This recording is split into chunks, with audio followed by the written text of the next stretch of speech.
അവിടെ കണ്ണാപ്പി നിൽപ്പുണ്ട്.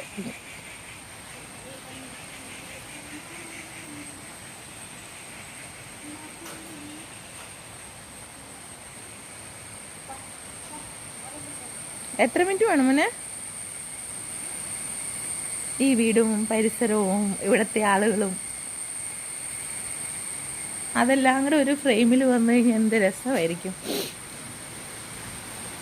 ആഹാ, കപ്പങ്ങ 2 പഴുത്ത് കിടക്കുന്നു. എന്ത് ഭംഗി!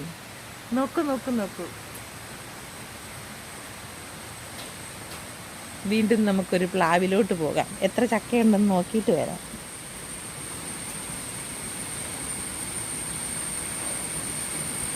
ഇതാണ് വീടിൻ്റെ പുറകുവശം. ഇവിടെ ചാമ്പയുണ്ട്. നിങ്ങൾ കേൾക്കുന്നുണ്ടോ? നമ്മുടെ തോടിൽ വെള്ളം പൊഴുന്ന് വെച്ചാണ് ചക്ക നിൽക്കുന്ന. ചക്ക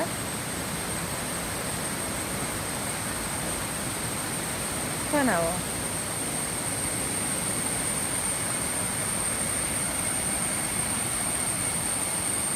നമ്മുടെ കിണറാണ്.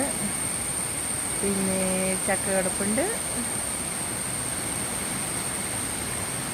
നമ്മൾ താഴോട്ട് പോയി കഴിഞ്ഞാൽ താഴെ തോടാണ്. തോട്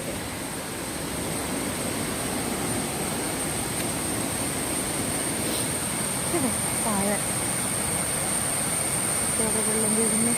കാണാവോ?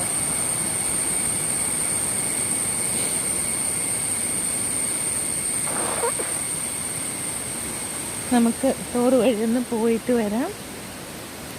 ഈ സ്ഥലത്തിൻ്റെ ഭംഗിയൊക്കെ കണ്ടോ? എന്ത് രസമാണ് കാണാൻ.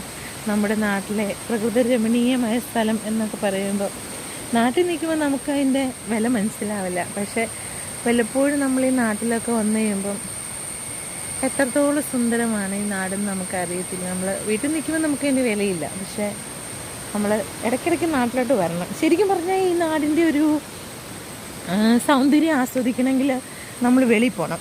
നാടിന് വെളിയിൽ പോകണം. എന്നിട്ട്